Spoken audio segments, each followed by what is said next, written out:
What's up, guys? Welcome back to the Jenks Hammer Podcast. Good episode for you guys today. Going to be breaking down our championship weekend picks, along with breaking down some coaching news around the league, who's getting fired, who's getting hired, interviews, all that coming up.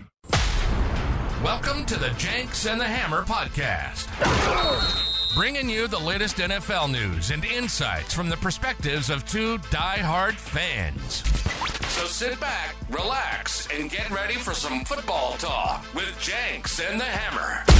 And here we go. All right, guys, same as last week, so we're going to do a quick rundown of basically the leaders from our bracket group. The number one guy has 100%. He picked all the games right so far, which is surprising to Hammer and I. I mean, hey, you're killing it out there. And he picked the 49ers and the Ravens to both win their games and go to the Super Bowl, so he has a good shot this week. Kai from New York, congrats on that.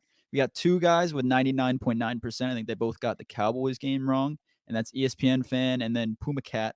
4, you got Cologne. 5, Shark, and it goes from there, so on and so forth. Everyone's doing pretty good.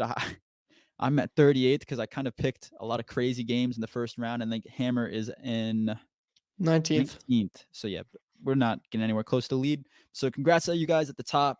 We'll see what you guys do next week after this week, and we'll see if you guys can get the Super Bowl picks right. Okay, guys, getting into the championship weekend picks. I'm going to give the floor really quickly to Hammer just because, Packers lost in a pretty devastating way. I'm going to let him get everything off his chest. Hammer, how you feeling? That night was pretty rough. Going to bed. I didn't really go to bed. Having nightmares of Anders Carlson missing the field goal. How was he still your kicker? He missed so many field goals the whole year. I mean, I think he missed he missed a field goal in 10 games out of the last 12. Yeah, I don't know. The Packers drafted him this year. They drafted a kicker. I believe it was the 5th round, maybe 6th round. And, his brother's the kicker for the Raiders. He's an all-pro. He's pretty good. Anders has a lot of power in his leg. Just not that accurate. No accuracy. So, yeah, it's a work in progress, is what it is. How do I feel about the game, though? I mean, it's nothing I haven't seen before.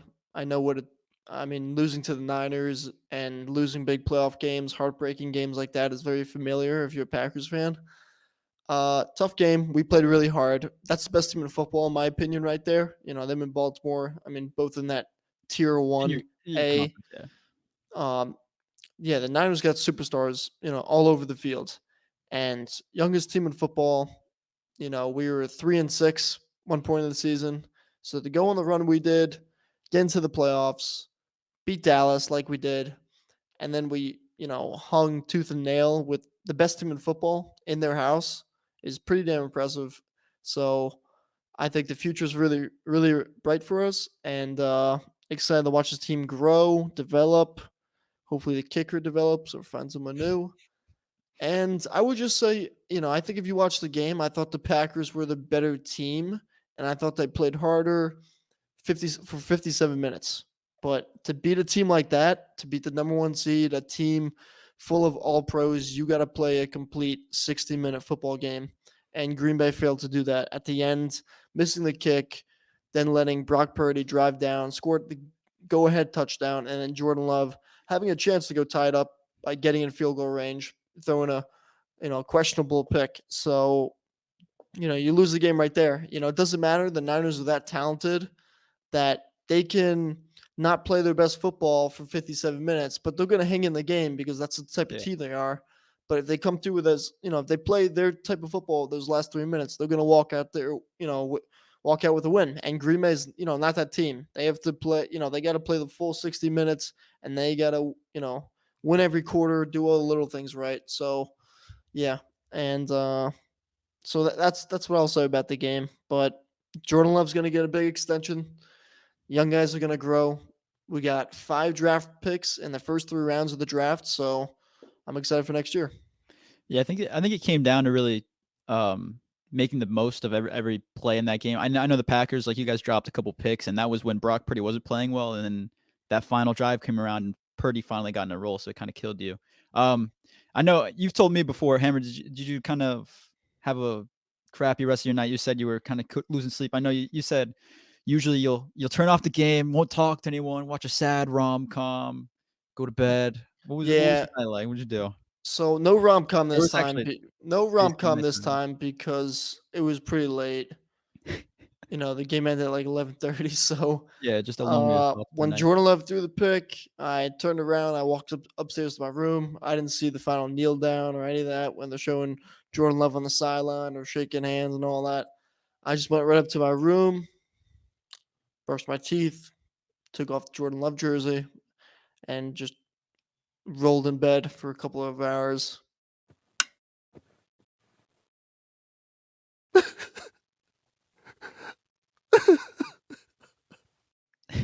What were your thoughts on that throw? Disappointing. I mean, On that what? throw, man. The throw by Jordan Love in the game. I mean, I'm not gonna sound like a homer. I don't really care. It's just like whatever. Once he missed the kick, I know we lost. I knew they're gonna drive down and score, and I was like, even if Jordan Love gets him a range, the dude's gonna miss a kick again. I didn't really Yeah, you care. couldn't And rely on him to go out and there with another kick. again, I don't know. I mean, and I think if you've been on Packers Twitter, or whatever, no one's ripping Jordan. No one's mad at Jordan. He's the only reason we're there. Like he carried this team to the playoffs by playing unbelievable football, and I mean, yeah, I didn't really care. He saw something. He didn't see that linebacker. Well, you never throw across your body and across the field, but he saw Watson coming back. He tried to get it there. Then Greenlaw, the linebacker, kind of undercut it. Didn't see him. It was like Came, it was got like the triple pick. coverage. It was Yeah, it's not what he really saw bad. though. If you watch the all 22, I see what he was trying to do, but no one's making that throw. And Yeah. you feel like in that position, under a minute, you need to get some big yardage to go get some points. You got to be Superman. So you just got to learn from it and grow. But yeah, Yeah, I think really the future is bright in Green Bay for sure. So, getting right into the AFC Championship game, the Chiefs taking on the Ravens, and the Chiefs had a similar game to the 49ers Packers game with the Bills. Bills came out, were playing well, took the lead, and then the Chiefs made it close. The Chiefs retook the lead. Bills scored again. It was close to that final minute, and then the Chiefs went out, scored last minute. Bills need to drive down the field, get a field goal, and as many Bills fans know that are older than the year born prior to 1995, they witnessed a far wide right field goal costing them a Super Bowl. We wait. There's a snap. There's a kick. It is up. It is no good. No one missed. For us, the game on the line, he will. 44 yards, pass. No, he doesn't make it. Wide right. So Bills fans were really traumatized this week yet again, and the Chiefs advanced. So Chiefs taking on the Ravens in Baltimore, and I don't think there's a hotter team than the Ravens right now in the NFL. The Chiefs are going into M&T Bank Stadium, and I don't think they're ready for what's about to hit them. I think the Ravens are going to punch them in the mouth, and I think the Taylor Swift fans out there and the Chiefs fans out there are going to be really, really disappointed with this week's performance. I think the Ravens are going to shut down the Chiefs offense, because we saw this year multiple times the Chiefs offense, if Kelsey's not involved, which he wasn't in the Bills game, which he was in the Bills game, if he's not involved like that, then I don't see that offense doing well. So I think the Ravens are going to shut him down. I think the Ravens win by 10 points. That's what I'm going to call. Yeah, I would like for that to happen, but I mean, we said that last week too. Yeah, Buffalo's going to win this game. They're hot or this and that. It doesn't matter when you got number 15. It really doesn't. it's true. It doesn't. I mean, honestly, I kind of want to pick the Chiefs. I want the Ravens to win. I want the I Ravens to mean, win. I really don't want to see Chiefs Niners just because I've seen it before. We've seen the Chiefs a lot, like every year. You know, I want Baltimore, but I'm gonna go Kansas City. I just think they win it and make everyone pissed off and angry. So I'm gonna go yeah, Kansas City. I don't know. The NFL might also try to just do everything they can to let the Chiefs win with They Swift out might. over there in the press box.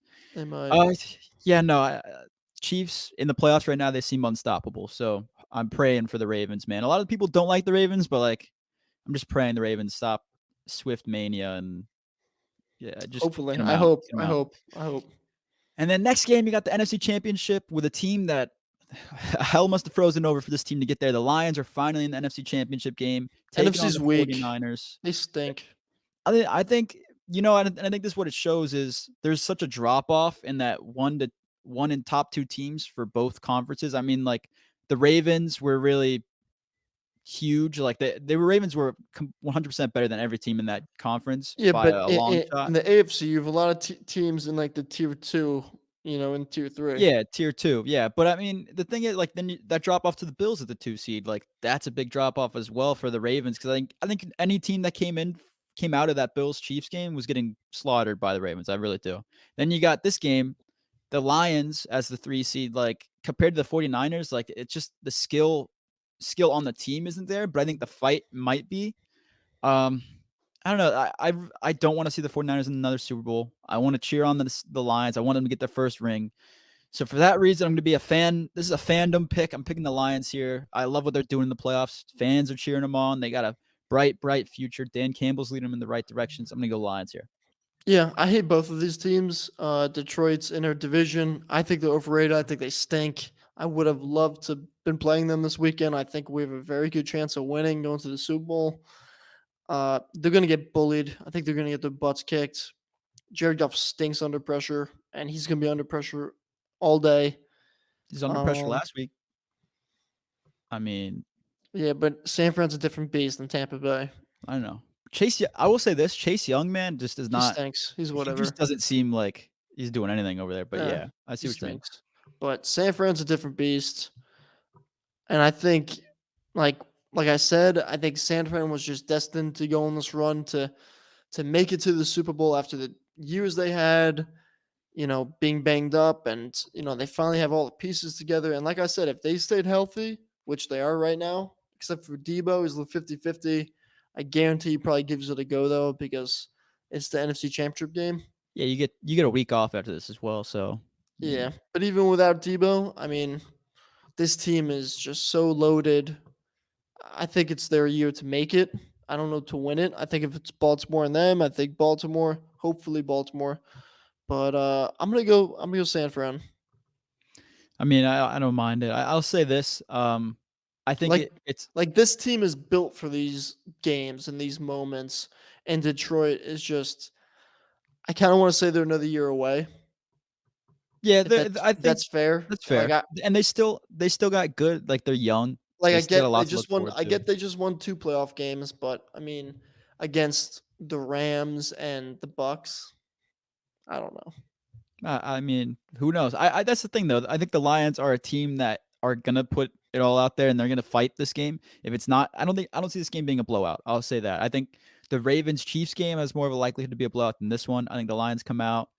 Their I don't think so. defense. I think I think I say flop. their I think secondary. Their secondary is the iffy part for the Lions. If Debo's in, I think it's gonna be a little bit tougher. But um, I think their defense is gonna be all right. I think their offense really needs to play well. Amon-Ra needs to have another good game. Jahmyr Gibbs needs to have a good game.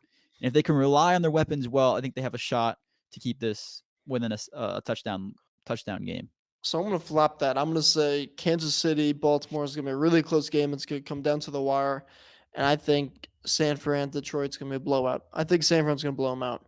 I think end of first quarter, it's like 10-7, 14-7, and then I just think San Fran's gonna run away And then with it it. goes off the rails. Yeah. Okay. I mean, Because I think once San Fran gets up by that touchdown, and then maybe they're getting the ball after halftime, or maybe they're up by 10 points, and they're really going to force Jared Goff to pass. I think it's going to get ugly when Jared Goff's can't rely on that play action, and he's really just going to drop back, and that D line's just going to come right for him because they know it's going to be a pass, and I think it's going to get ugly because he's not good under pressure. I mean, I don't know. I think the Ravens Chiefs game. The reason I say it has more of a chance. I mean, you look at it. The Chiefs, the receivers are god awful. They really are, and they made the plays last week to kind of keep the Chiefs in it. Like MVS did have a couple good catches and the right moments where it gave the Chiefs chances to score. But I think the Ravens are gonna be able to shut down Kelsey, and I think if you shut him down, they got to rely on the run game with Pacheco, who's not bad. I'm not hating on Pacheco by any means, but Pacheco's a monster. yeah, but I just don't think that gives them enough firepower to stick up with the Ravens, and I think Mark Andrews might be back for this game as well. And once he's back, I just think the Ravens can be unstoppable. So I think the Ravens have a better shot. That being said, I do think both games are going to be close. I don't think either of them are going to be blowouts. But I think the Ravens game, if there were to be a blowout this weekend, I think it's going to be that one. Yeah. So I'm going Chiefs Niners. If I had to pick, if I had to put money down, that's what I'm going. I hope it's Ravens Niners. I take the Niners over the Lions any day. I know Yeah, they no, killed you're a us, little but homer. Yeah, you're a little yeah. homer. But I think No, that's the best. I think that's the best matchup. That's what everyone predicted. That's what everyone wants. Like a yeah, rematch I of think that Week 17 game I think or Week 16, whatever it was. I think Ravens Niners would be a great rematch of that Super Bowl down in New Orleans where the power went off. You had all that craziness and with Joe And Flacco like calling. if we're It being would be a good honest, game. right? And if we're just being honest, you look at these four teams. Who are the two best teams? Yeah, I mean, it's what we said all year. It's like Like those who are are the the two two best best teams from the teams? conference, Who are and two best teams from the conference? it's a drop off. Yeah. Talent wise, right? I mean, they got the number ones on the side of their logos for a reason. They're the two best teams each conference, and that's what you want to see. I want to see best on best. And I think it comes down to health as well. Both teams are finally healthy. I mean, like you said, there's a couple guys banged up, but for Debo the 50-50, but majority, like I mean, the 49ers probably like the Super Bowl last year if you look back on it. If Brock Purdy's healthy, they've shown like how valuable he is to the team throughout the year. And I mean, the 49ers are finally they're in stride. They're completely in stride of both phases of the game. Their defense, yeah, their secondary is not the best compared to their D line, but let me man, ask you something. Where would you put Brock Purdy, quarterback wise, in the league? here's the thing. I do think he benefits. I think he's overrated But I think it's a to a little. certain extent. There's a lot of guys that say, "Oh, Brock Purdy's trash. Brock Purdy is a garbage quarterback who just happens to be here on this great team." I don't think he is. I don't think he's a trash quarterback. If he was a trash quarterback, he wouldn't be making these throws that a lot of guys could be making. Like, I know it's not a great throw, and I know it partially is kind of luck too. He kind of just threw it up there, but that throw where it was over the fingertips of, I think it was your linebacker and fell in between two other guys into his receiver. That was a damn good throw. I think it was Brandon Ayuk who made that catch. And then the other one late in the game, the corner route to Conley wasn't bad either. Yeah, So that was the one big throw he made on that last drive. Other than that, it I, was like a lot of checkdowns. Here's my yeah, thing. I mean, if you watch that game, he missed a lot of throws. he did. No, I'll give you that. I'll That give you rain that. affected him. He missed a Mhm. lot of throws, and two times it hit the Green Bay DB Right right in in the the hands. chest, and he dropped it twice, two times. One in the beginning, and there's another one too where he totally missed. The guy dropped it. So I don't know. That was the first time. I mean, I watched Niner games because my dad, he's a Niner fan, and I watch a bunch of the games. But like, I was really sat down. I was really locked in watching the game, and big game, rainy. He had every time it started raining, he had to wear a glove. He looked really uncomfortable, and he missed a lot of throws. A lot of throws were on the grounds. I don't know. So it changes my kind of I'd put Brock Purdy in the top like. 15. Is he top 10? No, he's not top No, 10. I think he's in that 10 to 15 range, So in my 15, opinion. Yeah. 15. Yeah, something.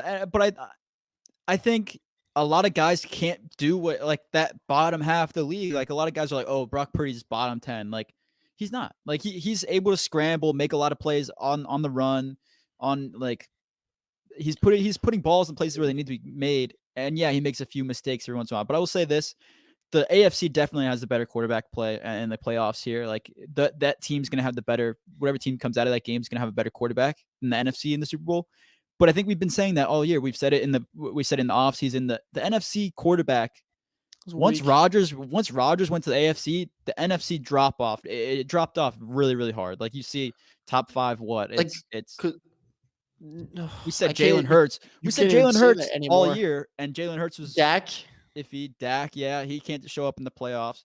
Like there's a list of guys. Jordan Love came up like very high in that Jordan conversation Love's now. probably top 5 right now. So it's tough. It's tough when you look at it. Brock Purdy is probably a top 5 quarterback in the NFC with what he's able to do. Yeah, yeah, But but the AFC, but I all those agree. teams are. I think he's top 15. I think he's right in the middle. He's top half, but I think he definitely benefits from an amazing scheme, amazing players around him. But here's the thing: it's like, and you answer this. You know my answer because I'm a Packer fan. But like, your coach, whatever, who you taking next 10 years, Purdy or Love? It depends on the team you're putting them in. I mean, like Jordan Love. Now, I will say this: like the Packers, you guys got a lot to look forward to because Jordan Love does have weapons now as well. I'll say Yeah, but just who you like taking based off of talent and like what you see. Like who you taking? Who do you think is better? Who do you think is going to be better? I don't know. That's such a I don't know. That's a tough question. I mean, personally, I would say Like Jordan Love, this is what I if you say. put I think Purdy he's in a I think he's situation where he I think doesn't he's have those guys, then I that's what could yeah, I know. But I I think could Jordan's more athletic. I think Jordan's got better arm talent, but I think you'd say Purdy's more accurate, yeah. right? Yeah. I think and that's why it's kind of tough is like I Purdy is in such a successful situation where it is kind of tough to compare him to these other guys. If Hmm. you put him on this team, what does he do? It's tough. But you see him if he's without Debo this week, this is going to be a real test for him, and I think and he's going to show a lot of people who he is this week if Debo's out for sure. Yeah, we'll see. It's gonna be interesting. So just to conclude the pick segment, Hammer went with I think it was 2 red teams, so Chiefs and 49ers, and I went with the Ravens and Lions. So we flip flopped our picks. I'm rooting for Baltimore though. Rooting for Baltimore. Don't Yeah, so forget that. we'll see in the Super Bowl what it comes down to. We'll see who wins these 2 games, and we'll break it down next week. All right, guys, breaking down a couple coaching moves that just were made this past week. So the most recent one is one that's very close to Hammer. You've heard him on the podcast week in, week out. Joe Brady needs to be fired. So it's kind of like me with Pete Carmichael, just opposite on the defense. Hammer, what are your thoughts on Joe Brady finally being nixed?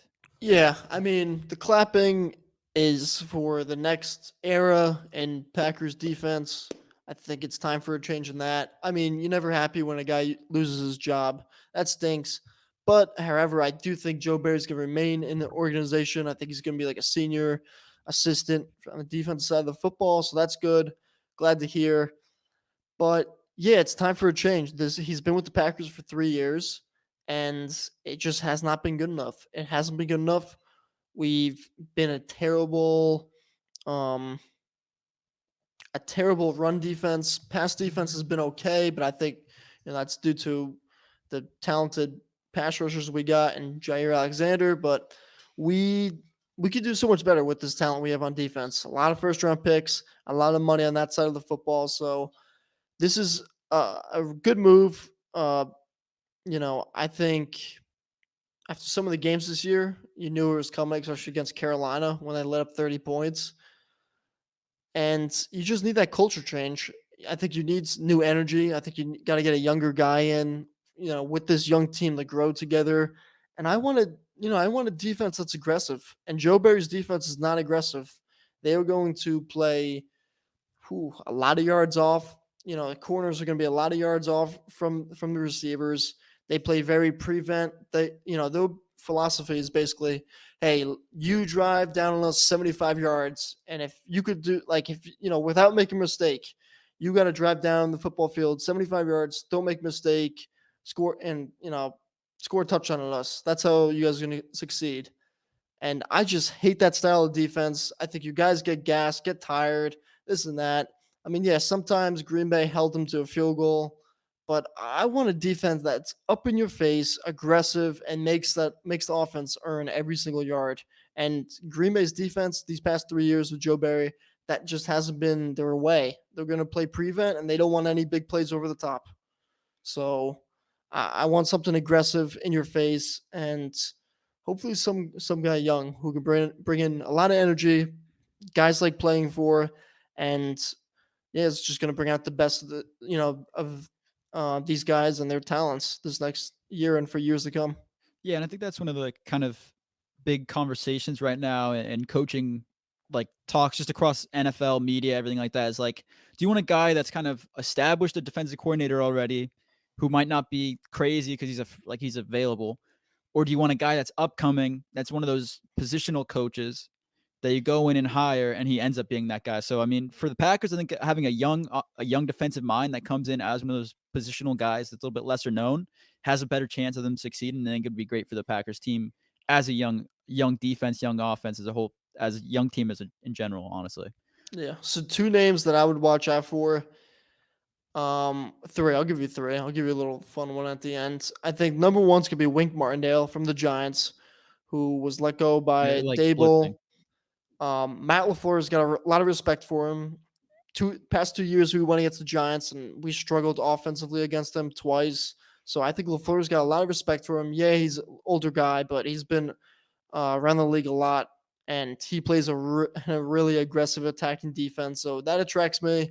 And then another one, Jim Leonard. He was the defense corner for the Wisconsin Badgers. He interviewed with the Packers 3 years ago before, he lost the job to Joe Barry. He's a young guy, played in the NFL. He's kind of in that Rex Ryan coaching tree. So he's at Wisconsin. He was at Wisconsin. I think he's at Illinois right now as a senior um, defensive assistant. I think that would be, attractive. And then the third one is going to be Al Harris, former Green Bay Packers cornerback. He is the defensive backs coach for the Dallas Cowboys right now. And those, Dallas DBs, I mean, not against the Packers, but, if you watch the season, they had a good season. they know how to play ball and they know how to attack the football. So I think that's a exciting maybe hire for Packer fans to see, a legend come back and call a defense and bring this attitude, to this defense. Yeah. I think that's key, especially getting an old Packers guy like alum like that would be sick for the team, and like you said, a fun option compared to the other two. Next, Vic Fangio got fired today by the Dolphins. It was a little bit of a surprise. People weren't expecting it. I think the Dolphins had a decent defense this year. They weren't like anything insane, but they weren't bad by any means. But I think the games where they kind of struggled were due to injuries. I mean, you saw it, like Bradley Chubb and a few other guys went down this year, and there was big pieces for them. So I think Vic Fangio kind of got scapegoated a little bit, like he did. I think the Dolphins just had a weird year in general. It's kind of, they've been doing it every year, is they win a lot and they lose close to the end of the season and then the playoffs. But I don't think he deserved to be fired. But now we hear news that he's going to sign with the Eagles. It hasn't been shored up yet, but it's looking like he's gonna sign with the Eagles per Adam Schefter. So interesting move for Vic Fangio, and I think Eagles fans are gonna be happy with that because they've been struggling last season on defense. Yeah, so a little background with that. Last year, Vic Fangio worked with the Eagles. He was senior defensive assistant. He worked with them. Got offered the job by Miami. Up and down year. A lot of injuries on that side of the football did not help. And I think from what I read, Dolphins and him kind of mutually parted ways. So it wasn't really a fire.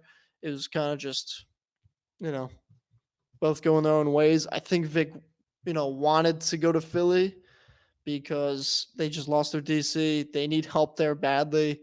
I think that interests him, and I think that's a fun group to work with in Philly with all those guys on the defensive line. So yeah, Vic Fangio to Philly. That's what it sounds like. Yeah. Next, the last guy we want to talk about really quickly was Jim Harbaugh. We all know what he did this past season in Michigan. There was great team. They went undefeated, but there was a little bit of overshadowed by the whole spy. It was like kind of like spying on the team's picks, or not picks, play calls, all that kind of stuff. But I don't really think that had anything to do with Jim Harbaugh directly. So Jim Harbaugh's interviewed with the Chargers already twice, and it's looking like that deal is imminent. And I think he's going to coach there. I mean, they have a good offense. They have a great roster. And Justin Herbert's a young quarterback that is a star in the league already, but he hasn't really had the good coach to coach him up and get him into those playoffs and into a good situation. So I think Jim Harbaugh goes there, is able to shore up the offense a little bit better and kind of turn around the I think he's a big culture guy. He turns around cultures on teams more than anything else. And I think that's what his goal is. He's going to go in there, turn the Chargers into a playoff team. Not sure if they're going to be able to beat like the Chiefs, Bills, Ravens in year one. Maybe in a few years down the road, they're a good playoff contender. Yeah, I'm pretty sure he's got an interview lined up with the Falcons, but He did. He did. Did he already? Did? I believe so. I saw it like a week ago that he was going to interview, so he probably, because it would be it'd be interesting if the Chargers let him out of the building, because I know that they have met a couple of times, so we'll see what happens there. And I also want to mention that Bill Belichick, he's only had an interview with one team, and that's been the Falcons. They met twice. We'll see how that goes. Pretty interesting that he's only one team has been interested in Bill Belichick. But I guess for a lot of teams out there with young teams, young quarterbacks, still looking for someone for, 10, 15 years, hopefully, They're not looking for a guy for 2-3 seasons. They want some guy that can grow with their young players and, truly develop them.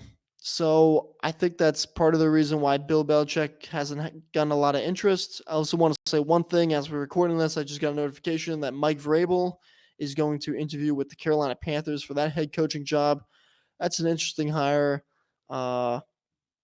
Vrabel's an interesting one because I don't think a lot of people saw the tennis. I don't, not a lot of people saw the firing coming from Tennessee.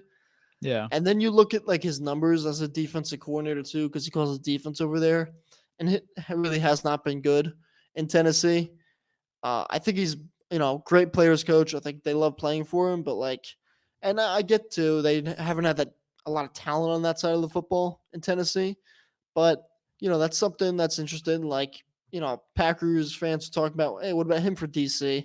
And then you look at you pull up his previous numbers with Tennessee these past couple of years, and you're like, looks familiar to Joe Barry. So I don't know, but I think that's an interesting one to keep your eye out for. Yeah, I think Vrabel will try to get a head coaching spot. I don't see him trying to go DC anywhere. But if he doesn't get like a great offer or anything like that, he could possibly go see the Packers position, and be like, hey, I'll come in for a year, maybe two, Yeah. or something like that. Quick term thing for both teams. So Yeah, I'm glad you brought that up. yeah, and I think um, right, this week's championship weekends, the week after, it's that week off, Pro Bowl weekend. I think a lot of the hirings are going to come during that week.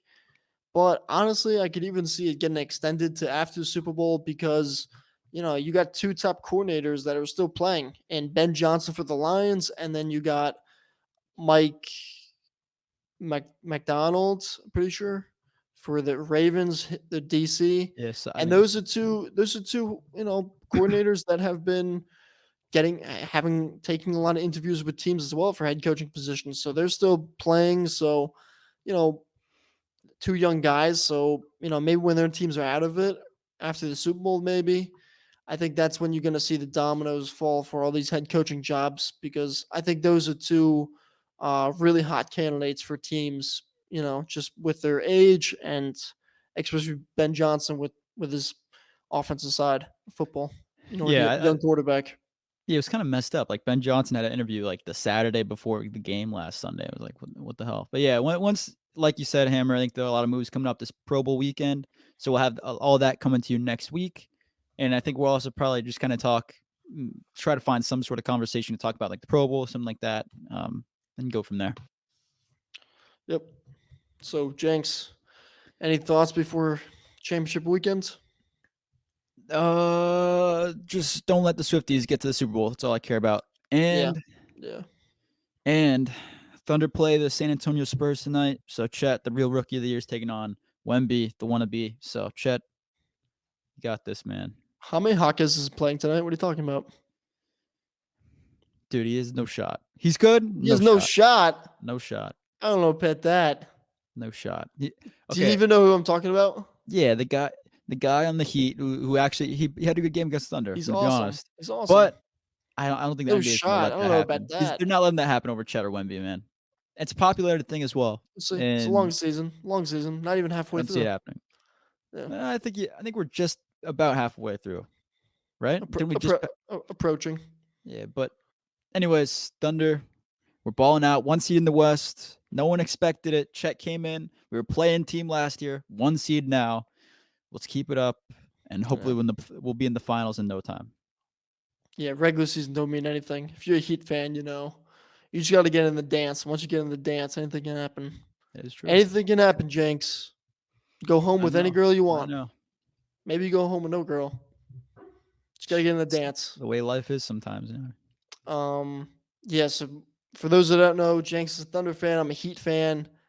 Maybe when after the Super Bowl and that during the summer when NFL news is a little dead, let's start talking about NBA a little bit. See how our teams are doing. Heat just traded for Terry Rozier. Jenks doesn't even know who that is, but I just know he's Scary Terry, man. That's very good pickup. Very good pickup for us. Excited. His debut's tonight, so excited to watch it. And hopefully this Heat team can turn around. But yeah, I'm gonna go with Jenks. Just don't let the Swifties win. Don't let the Chiefs win. I think America's pick has got to be Baltimore and Detroit. That's Yeah, gonna it be has to America's be. pick. Has Yeah. to be. So we'll see if it happens. Hopefully, but probably not Detroit. But with that being said, make sure to follow us on Instagram, Twitter, and TikTok at Jenks Summer Pod. You can listen to us on Spotify, Apple Podcasts, and YouTube at Jenks Summer Podcast. If you watch on YouTube, please make sure to like, comment, and subscribe. Comment your favorite NBA team, who you think is going to win this weekend, and who's going to be the new DC of the Packers. So we'll see you guys next week. See you guys. Thank you for tuning in to the Jenks and the Hammer podcast. Remember to leave a review and follow all of our social media pages at Jenks Hammer Pod for more content. Until next time, who dat and go Pack Go!